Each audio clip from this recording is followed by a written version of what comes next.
Olá pessoal, aqui é o Jonas Saleng e hoje nós vamos tratar um tema super importante que na verdade é o que traz a grande diferença para a gente conseguir ter visibilidade e previsibilidade das entregas dentro de um projeto, de uma iniciativa ou produto, enfim, que é, independente de como a gente vai chamar, tá? É um backlog quebrado de maneira estratégica. Então eu vou ter desde as entregas maiores, das grandes entregas dentro desse projeto ou iniciativa, até chegar no nível mais operacional possível, no nível de indivíduo, por exemplo, de tarefa lá dentro dos times que estão executando esse projeto, tá? Então eu vou desenhar aqui um esquema para vocês entenderem como é que a gente pode organizar isso nas diferentes camadas e como também dar visibilidade e conseguir ter previsibilidade de cada um desses itens, certo?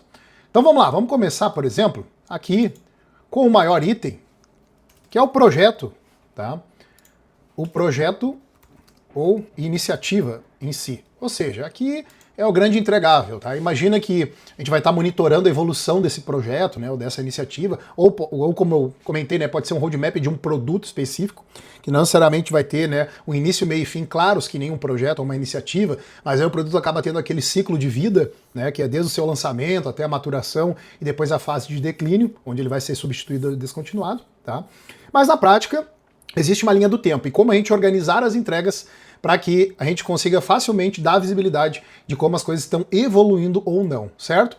Então vamos lá, vamos imaginar que a gente tem como maior item o nosso projeto ou iniciativa, e aí, quando eu vou quebrar esses itens em itens menores, por exemplo, tá, eu vou ter o seguinte: as entregas, vou usar aqui a nomenclatura mais relacionada a software mesmo, tá, mas vocês vão entender que isso daqui se aplica a qualquer natureza de entrega, tanto que é muito comum utilizarmos, né, um modelo de gestão de entregas independente da natureza, do setor, da área, se é área financeira, se é área de pessoas, área de tecnologia, área de produtos, tá? Então, o primeiro nível que a gente quebra as nossas entregas aqui são no nível de Epic. E aqui que já começa a grande diferença e a grande dor de cabeça que a maioria das empresas e times acabam vivendo. Por quê? Geralmente, até quando a gente fala de gestão mais tradicional de projetos, tá? O projeto ele é quebrado geralmente em grandes entregas e milestones ali dentro de um gráfico Gantt, por exemplo, tá? Usando ferramentas como MS Project ou até mesmo o Excel para organizar isso.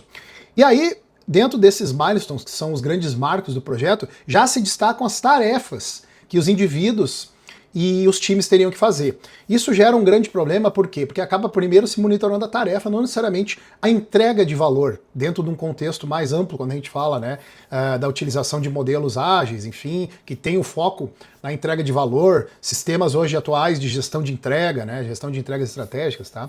Então aqui começa a grande diferença e é importante que vocês entendam bem como funciona essa quebra, porque isso daqui faz total diferença quando a gente vai estar gerindo aí tanto um projeto único quanto um portfólio de projetos, tá? Então a gente tem a primeira quebra aqui no nível de Epics.